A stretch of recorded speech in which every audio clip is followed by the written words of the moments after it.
ETV ప్రేక్షకులకి నమస్కారం. Triple citizens of శుభమస్తు కార్యక్రమానికి స్వాగతం. ఈనాడు శుభమస్తు కార్యక్రమంలోని గ్రహఫల మంచంలో గ్రహాల యొక్క స్థితిగతులు, వాటి యొక్క శుభాశుభ ఫలితాల గురించి పరిశీలిద్దాం. అలాగే ఈరోజు 12 రాసుల వారికి ఏ సంఖ్యలు కలిసి వస్తాయి, రంగుల యొక్క దిక్కుల యొక్క ప్రాధాన్యత, ఏ దేవతల్ని పూజించాలి, ఏ కార్యక్రమాలు ఏ రాసుల వారు చేపట్టాలి అనేటువంటి అంశాలతో పాటు నుదుటిన విభూతి ధారణ యొక్క పరమార్థం ఏమిటో ఈనాటి ఆంతర్యంలో పరిశీలిద్దాం. శ్రీ నందననామ సంవత్సరం పాల్గొన మాసం, ఉత్తరాయణం, శిశిర ఋతువు. ఈరోజు పాల్గొన బహుళ షష్ఠి. ఇది పునఃప్రయత్నాలకు మాత్రమే పనిచేస్తుంది. వారం హిందూ వారం లేదా సోమవారం. ఈ సోమవారం నాడు చేసేటువంటి ఈశ్వరాభిషేకం గ్రహశాంతిని కలిగిస్తుంది. ఇక ఈరోజు నక్షత్రం జ్యేష్ఠ నక్షత్రం. ఈ జ్యేష్ఠ నక్షత్రంలో ఏ పాదంలో పుట్టినప్పటికీ కూడా ప్రబల దోషం కాబట్టి ప్రబల శాంతి తప్పనిసరి. అలాగే ఈ జ్యేష్ఠ నక్షత్రంలో పుట్టేటువంటి వారికి బుధ మహాదశతోటి ప్రారంభమవుతుంది. ఇక ఈరోజు 12 రాసుల వారికి ఏర్పడేటువంటి శుభాశుభ ఫలితాలను పరిశీలిద్దాం. ముందుగా మేషరాశి. ఈరోజు మేషరాశి వారిని పరిశీలించినట్టయితే ఆరోగ్యంలో మెల్లమెల్లగా మంచి మార్పులు చోటు చేసుకుంటాయి. చేపట్టేటువంటి కార్యక్రమాలపై శ్రద్ధ పెరుగుతుంది. ఆర్థికపరమైనటువంటి లావాదేవీల్లో కూడా ఆశించినటువంటి ప్రయోజనాలు వేగవంతంగా పొందగలుగుతారు.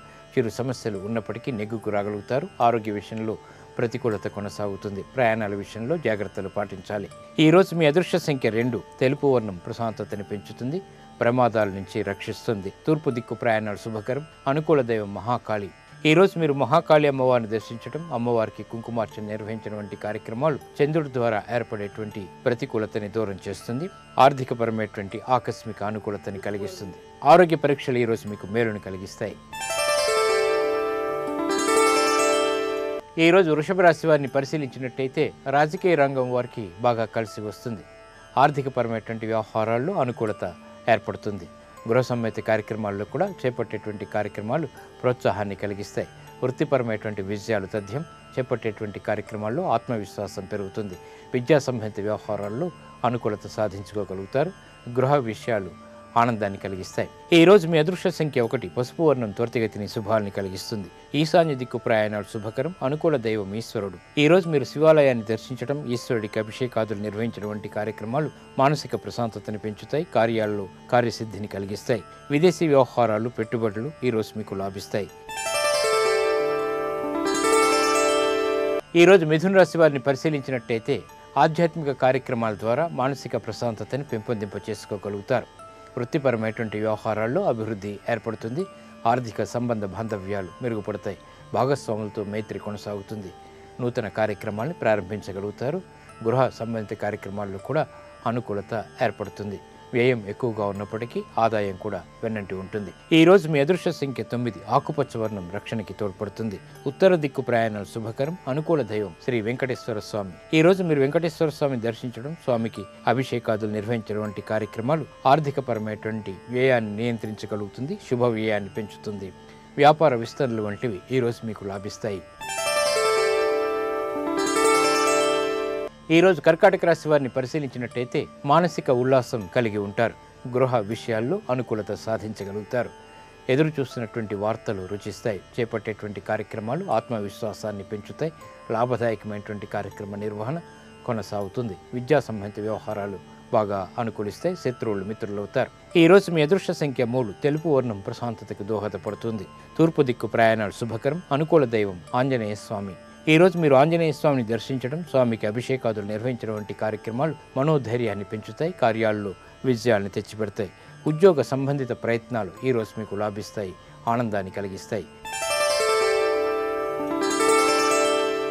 ఈరోజు సింహరాశి వారిని పరిశీలించినట్టయితే మానసిక ఉల్లాసం ఏర్పడుతుంది.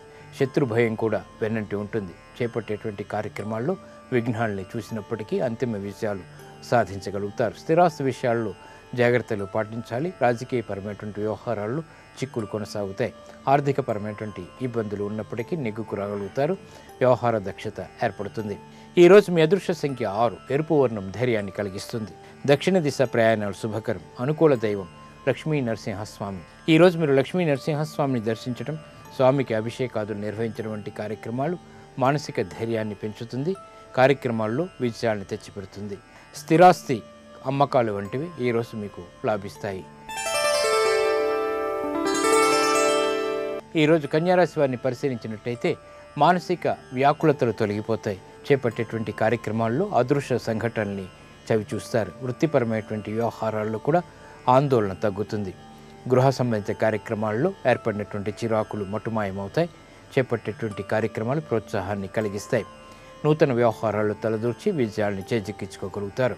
ఈరోజు మీ అదృశ్య సంఖ్య 9. పసుపు వర్ణం త్వరితగతిని శుభాల్ని కలిగిస్తుంది. ఈశాన్య దిక్కు ప్రయాణాలు శుభకరం.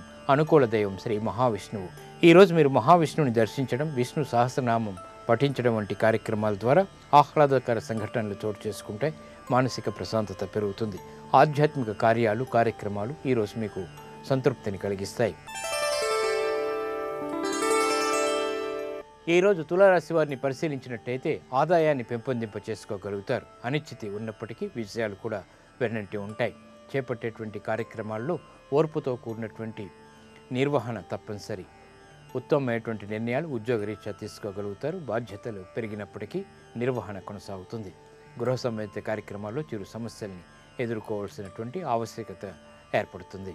ఈరోజు మీ అదృష్ట సంఖ్య 1. ఎరుపు వర్ణం ధైర్యాన్ని కలిగిస్తుంది. దక్షిణ దిశ ప్రయాణాలు శుభకరం. అనుకూల దైవం ఈశ్వరుడు. ఈరోజు మీరు శివాలయాన్ని దర్శించడం, ఈశ్వరుడికి అభిషేకాదులు నిర్వహించడం వంటి కార్యక్రమాలు మానసికమైనటువంటి స్థైర్యాన్ని పెంచుతుంది. కార్యాల్లో విజయాల్ని సాధించేటువంటి శక్తిని పెంపొందింపచేస్తుంది. నూతన పరిచయాలు ఈరోజు మీకు లబ్ధిని చేకూరుస్తాయి. ఈరోజు వృశ్చిక రాశి వారిని పరిశీలించినట్టయితే ఆనందకర వాతావరణం గృహంలో చోటు చేసుకుంటుంది. చేపట్టేటువంటి కార్యక్రమాలపై శ్రద్ధ పెరుగుతుంది. పెట్టుబడులు బాగా కలిసి వస్తాయి. ఆశించినటువంటి ప్రయోజనాలు అన్ని రంగాల వారు కూడా పొందగలుగుతారు.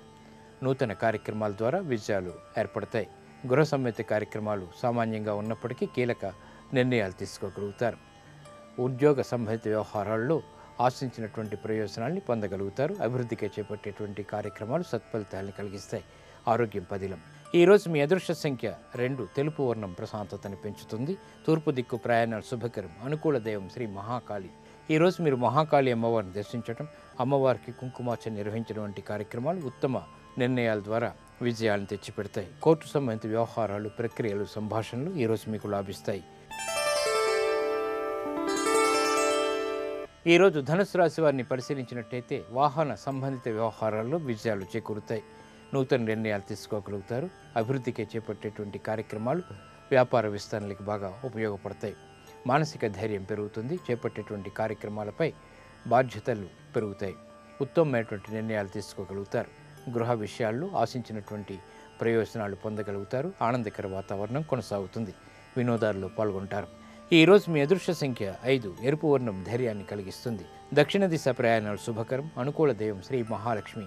ఈరోజు మీరు మహాలక్ష్మి అమ్మవారిని దర్శించడం, అమ్మవారికి కుంకుమార్చన నిర్వహించడం, స్త్రీ సూక్త, పురుష సూక్త విధానంతో చేసేటువంటి ప్రార్థనలు, పూజలు ఉత్తమ ఫలితాన్ని కలిగిస్తాయి. ఆర్థిక పుష్టికి దోహదపడతాయి. విద్యా సంబంధిత ప్రయత్నాలు ఈరోజు మీకు లాభిస్తాయి. ఈరోజు మకర రాశి వారిని పరిశీలించినట్టయితే స్థిరాస్తి విషయాల్లో తెలివైనటువంటి నిర్ణయాలు తీసుకోగలుగుతారు. ఆదాయం పెరుగుతుంది. నూతన వ్యవహారాల్లో అతి జోక్యం ద్వారా కూడా విజయాలు చేజిక్కించుకోగలుగుతారు. ఉత్తమ నిర్ణయాలు ఉద్యోగపరంగా తీసుకోగలుగుతారు. అభివృద్ధి ఏర్పడుతుంది. గృహ సంబంధిత కార్యక్రమాల్లో సంతోషకర వార్తలు ఆనందాన్ని కలిగిస్తాయి. ఉత్తమమైనటువంటి కార్యాచరణ అన్ని రంగాల వారికి కూడా చేపట్టేటువంటి అవకాశాలు దగ్గరవుతాయి. ఈరోజు మీ అదృష్ట సంఖ్య 8. నలుపు వర్ణం ప్రశాంతతని పెంచుతుంది. పడమర దిక్కు ప్రయాణాలు శుభకరం. అనుకూల దైవం సుబ్రహ్మణ్య స్వామి.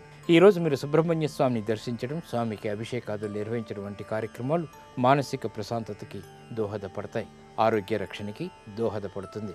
గృహ సంబంధిత కార్యక్రమాలు ఈరోజు మీకు లబ్ధిని చేకూరుస్తాయి. ఆనందాన్ని కలిగిస్తాయి. ఈరోజు కుంభరాశి వారిని పరిశీలించినట్టయితే ఆదాయం పెరుగుతుంది. చేపట్టేటువంటి కార్యక్రమాలపై పట్టుదల కొనసాగించగలుగుతారు. వృత్తిపరమైనటువంటి వ్యవహారాల్లో ఆర్థిక ప్రయోజనాలు మొదట ప్రతికూలించినప్పటికీ తర్వాత అనుకూలిస్తాయి. సఖ్యతకై చేపట్టేటువంటి కార్యక్రమాలు కూడా విజయాన్ని తెచ్చిపెడతాయి.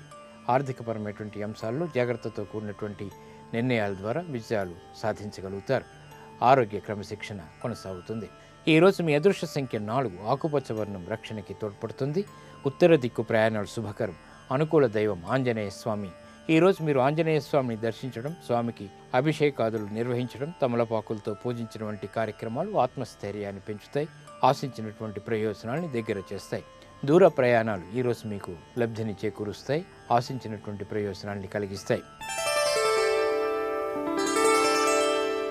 ఈరోజు మీనరాశి వారిని పరిశీలించినట్టయితే వ్యవహార చిక్కుల నుంచి బయటికి రావటానికి చేసేటువంటి ప్రయత్నాలు కొంతవరకు లాభిస్తాయి. ఆరోగ్య విషయంలో క్రమశిక్షణ లోపిస్తుంది. అధిక ఖర్చులు ఉక్కిరిబిక్కిరి చేస్తాయి. ప్రయాణాల విషయంలో జాగ్రత్తలు వహించాలి. ఉత్తమమైనటువంటి నిర్ణయాలు తీసుకున్నప్పటికీ ప్రతికూలత ఏర్పడుతుంది. దిక్కుతోచినటువంటి పరిస్థితుల నుంచి బయటికి రావటానికి చేసేటువంటి ప్రయత్నాలు కొంతవరకు ఊరట కలిగిస్తాయి. ఈరోజు మీ అదృష్ట సంఖ్య 5, ఆకుపచ్చ వర్ణం రక్షణకి తోడ్పడుతుంది. ఉత్తర దిక్కు ప్రయాణాలు శుభకరం. అనుకూల దైవం శ్రీ మహాలక్ష్మి. ఈరోజు మీరు మహాలక్ష్మి అమ్మవారిని దర్శించడం, అమ్మవారికి కుంకుమార్చన నిర్వహించినటువంటి కార్యక్రమాలు ఆర్థికపరమైనటువంటి చిక్కుల్ని దూరం చేస్తుంది. శ్రద్ధతో కూడినటువంటి కార్యక్రమ నిర్వహణ ద్వారా విజయాలను తెచ్చిపెడుతుంది. ఆర్థిక నూతన ప్రయత్నాలు ఈరోజు మీకు ఊరట కలిగిస్తాయి. నేటి నక్షత్ర యోగాన్ని పరిశీలిద్దాం. నేటి నక్షత్రం జ్యేష్ఠ నక్షత్రం. ఈ నక్షత్రానికి అధిదేవత ఇంద్రుడు, నక్షత్రాధిపతి బుధుడు. జ్యేష్ఠ నక్షత్రంలో పుట్టేటువంటి వారికి బుధ మహాదశతోటి ప్రారంభమవుతుంది. జ్యేష్ఠ నక్షత్రం చక్కటి ఆయుష్ని కలిగించడంలో చాలా సమర్థత కలిగి ఉంది. అలాగే స్థిరమైనటువంటి ఐశ్వర్యాన్ని కలిగించడంలో కూడా ఈ జ్యేష్ఠ నక్షత్రం సహకరిస్తుంది. ఈ జ్యేష్ఠ నక్షత్రంలో ఏ పాదంలో పుట్టినప్పటికీ కూడా ప్రబల దోషం కాబట్టి ప్రబల శాంతి తప్పనిసరి. అలాగే అతి ప్రతికూలత బుధుడు ద్వారా ఏర్పడినప్పుడు ఈ జ్యేష్ఠ నక్షత్రంలో చేపట్టేటువంటి ఆధ్యాత్మిక కార్యక్రమాలు ఆ ప్రతికూలతని దూరం చేస్తుంది. ఈ జ్యేష్ఠ నక్షత్రంలో ధరించేటువంటి పచ్చరత్నం బుధుడు ద్వారా ఏర్పడేటువంటి ప్రతికూలతని దూరం చేస్తుంది. అశుభ పరిణామాలని దూరం చేస్తుంది. ఈ జ్యేష్ఠ నక్షత్రంలో ప్రయాణాలు చేయవలసి వచ్చినప్పుడు మొదటి 7 గడియలు విడిచి చేసినట్టయితే ఉత్తమ ఫలితాలను కలిగిస్తాయి. వివాహ విషయాన్ని పరిశీలించినట్టయితే వధూవరులిద్దరిది కూడా జ్యేష్ఠ నక్షత్రం అయితే ఇది వివాహానికి పనికిరాదు.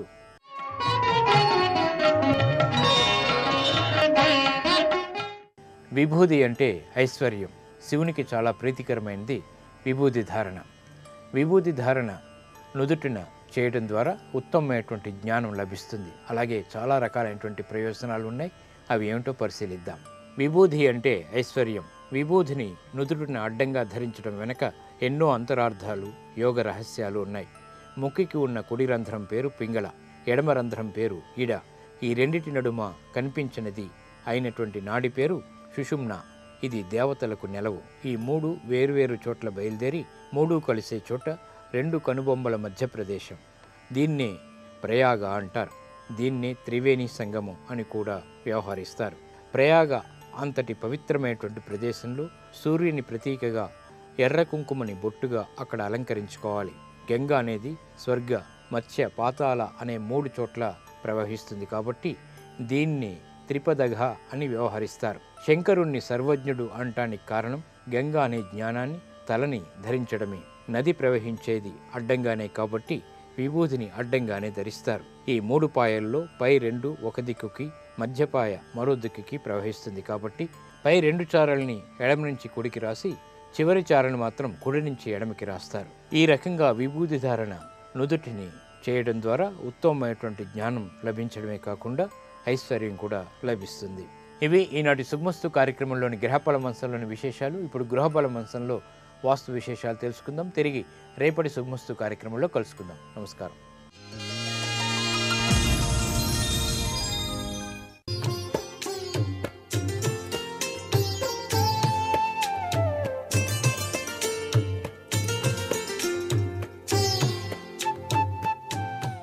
XXX డిటర్జెంట్ సోప్ శుభమస్తు కార్యక్రమంలో గృహ బలం అంశానికి స్వాగతం. విశ్వంలోని ప్రతి దానికి కూడాను చాలా గొప్ప సంబంధం ఉంది. ఈ విశ్వంలో ప్రతి ఒక్కదానికి మరొక దానితో సంబంధం ఉండి ఉన్నది అనేటువంటి విషయాన్ని ఇక్కడ గుర్తుకు తెచ్చుకోవాలి. విశ్వమంతా కూడాను ఎటువంటి శక్తి ఉంది? ప్రాణశక్తి ఉన్నది కదా. ఈ ప్రాణశక్తి ఉంది కాబట్టి దీన్ని మనం ఎంత ఎక్కువగా వినియోగించుకున్నట్లయితే అంత ఎక్కువగా మన స్థాయిలో మనం ఆనందంగా జీవించడానికి ఆస్కారం ఎంతైనా ఉంటుంది కదా. మరి వాస్తులో దానికి ఉన్నటువంటి ప్రకృతికి చెందిన అనేక విషయాలు మనం తెలుసుకోవాల్సిన అవసరం ఎంతైనా ఉంది. అలాగే వాటికి తగినటువంటి ప్రత్యామ్నాయ మార్గాలు కూడా ఆలోచించాల్సిన పరిస్థితి ఎంతైనా ఉంటుంది.